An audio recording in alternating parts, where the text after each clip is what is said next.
പ്രവാസ ലോകം പല വിശേഷപ്പെട്ട വ്യക്തിത്വങ്ങളെയും നിങ്ങളുടെ മുമ്പിലേക്ക് കൊണ്ടുവന്നിട്ടുണ്ട്. ആ മനുഷ്യർക്കെല്ലാം എന്തെങ്കിലും പ്രത്യേകതകളുണ്ടായിരുന്നു.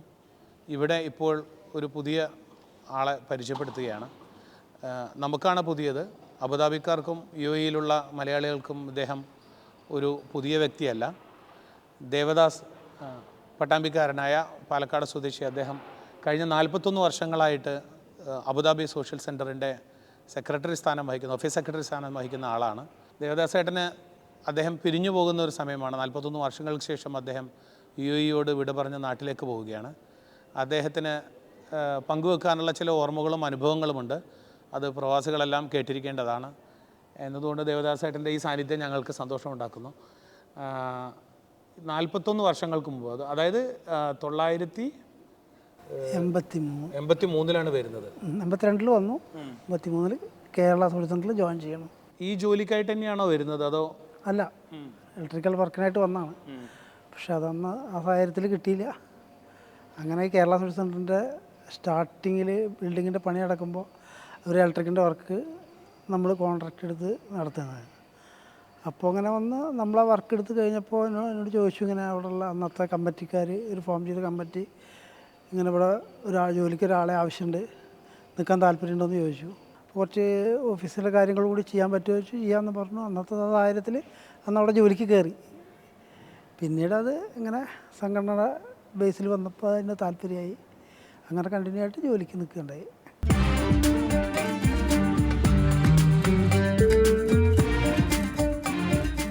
അദ്ദേഹം ഇവിടെ വന്ന കാലം മുതൽ ഒരു ജോലിക്കാരനപ്പുറത്തേക്ക് ഒരു സാംസ്കാരിക സ്ഥാപനം എന്നുള്ള രീതിയിൽ അതിൻ്റെ ഒരു സംരക്ഷകനായി, രക്ഷിതാവായിട്ടാണ് ദാസ് ഇക്കാലം അത്രയും പ്രവർത്തിച്ചത്. അത് ഏതൊക്കെ മേഖലയിലാണ് എന്ന് ചോദിച്ചാൽ അതൊരു പക്ഷേ മൈക്ക് ഓപ്പറേറ്റർ ആയിരിക്കാം, ലൈറ്റ് ഓപ്പറേറ്റർ ആയിരിക്കാം, സ്റ്റേജ് സെറ്റിംഗ് ആയിരിക്കാം, മറ്റുള്ള പണികളായിരിക്കാം. അതിനേക്കാളെല്ലാം ഉപരി കേരള സോഷ്യൽ സെൻ്ററിലേക്ക് കടന്നു വരുന്ന ആരോടും ചിരിച്ച മുഖത്തോടു കൂടി, കുട്ടികളായാലും മുതിർന്നവരായാലും അവരെ വരവേൽക്കുന്ന ആ ഒരു മാനസിക, അതിനുവേണ്ടി മാത്രം കേരള സോഷ്യൽ സെൻ്ററിൽ വരുന്ന നിരവധി പേരുണ്ട് ഇപ്പോഴും.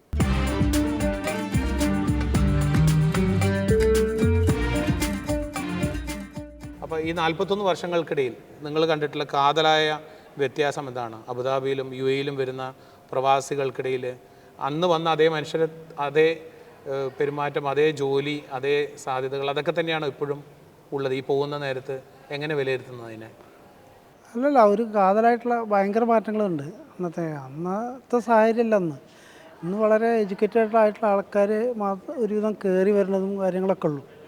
വന്നു കഴിഞ്ഞാൽ ജോലി കാര്യങ്ങൾക്ക് അവർ കുറച്ചുകൂടി ഇതായിട്ടുള്ള താല്പര്യങ്ങൾ കാണിക്കുന്നുണ്ട്. പണ്ടത്തെ സിറ്റുവേഷൻ അങ്ങനെയല്ല. പണ്ട് എന്തെങ്കിലും കിട്ടിയ ജോലിക്ക് കയറുക, ജോലി പണിയെടുക്കുക എന്നുള്ളതല്ല. ഇന്ന് അങ്ങനത്തെ ആൾക്കാർ വളരെ റെയറായിട്ട് വരുന്നുള്ളൂ. പണ്ട് നമ്മൾ ഭാഷ പഠിപ്പിക്കേണ്ട ഒരു സാഹചര്യം ഉണ്ടായിരുന്നില്ല. പക്ഷെ ഇപ്പോൾ ഭാഷയുടെ കാര്യത്തിൽ കൂടുതൽ ഊന്നൽ നൽകുന്നുണ്ട്, പ്രത്യേകിച്ച് നമ്മളെ ഇത്തരം സംഘടനകൾ. അപ്പോൾ ഇവിടുത്തെ മലയാള ഭാഷാ പഠനവും മലയാള മിഷൻ പ്രവർത്തനങ്ങളുമായിട്ട് എങ്ങനെ? നല്ല രീതിയിലാണ് പോകുന്നത്. ഇപ്പോൾ ഏകദേശം ഒരു 2000-ഓളം കുട്ടികൾ സൗജന്യമായിട്ട് മലയാളം നമ്മൾ പഠിപ്പിച്ചുകൊണ്ടിരിക്കുന്നുണ്ട്.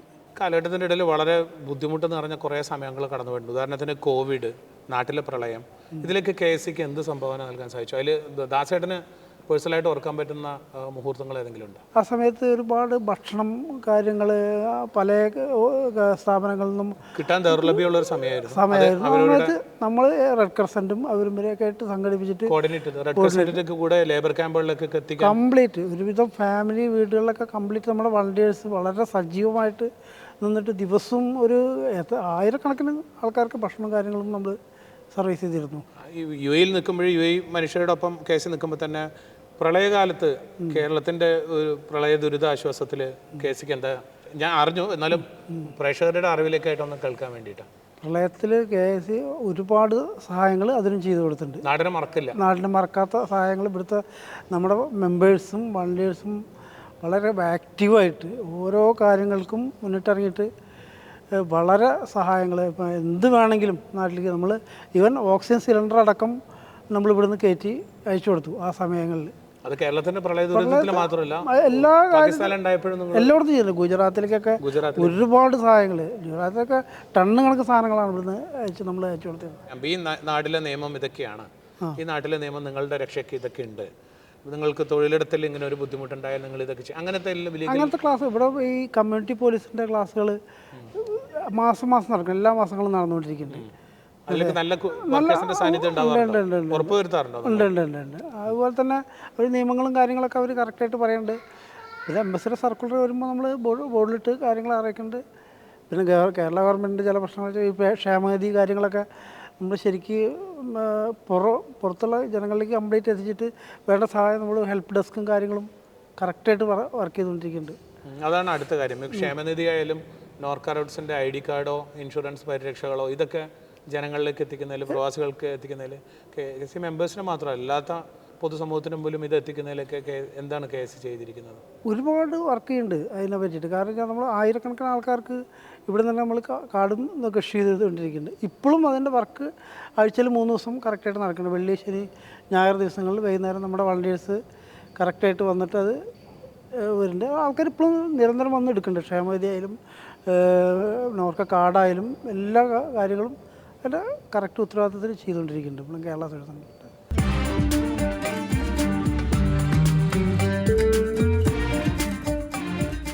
ഈ ദാസ് ഇവിടുന്ന് യാത്രയാവുമ്പോൾ ഇവിടെ ഈ കഴിഞ്ഞ രണ്ടാഴ്ചക്കാലമായി ദാസിന് നിരന്തരമായുള്ള യാത്രയയപ്പുകൾ നടന്നുകൊണ്ടിരിക്കുകയാണ്. ഈ യാത്രയയപ്പുകളുടെ പ്രത്യേകത എന്ന് പറയുന്നത് ഈ യാത്രയയപ്പുകൾ മലയാളി സംഘടനകളോ കുടുംബങ്ങളോ മാത്രമല്ല, ഇവിടുത്തെ ഭരണകൂടത്തിൽപ്പെട്ട നിയമ വിദഗ്ധർ, പോലീസ് മേധാവികൾ, അതുപോലെ തന്നെ അബുദാബിയിലെ പ്രധാനപ്പെട്ട എല്ലാ സംഘടനകളും, Abu Dhabi KMCC, Indian Islamic centre, ISC, Malayali Samajam, എല്ലാവരും തന്നെ ദാസിൻ്റെ ഈ പ്രവർത്തനത്തെ, ഈ കഴിഞ്ഞ കാലത്തെ പ്രവർത്തനത്തെ അത്രത്തോളം വിലമതിക്കുന്ന രീതിയിൽ രേഖപ്പെടുത്തുകയാണ്. KC പിരിഞ്ഞു പോകുമ്പോൾ ഓർക്കാവുന്ന അല്ലെങ്കിൽ ഓർത്ത് വെക്കുന്ന ഏതെങ്കിലും ഒരു പ്രത്യേക അനുഭവം മനസ്സിലുണ്ടോ? ഒരിക്കലും മറക്കാൻ പറ്റാത്ത KCയുമായിട്ടുള്ളൊരു ബന്ധത്തിൻ്റെ?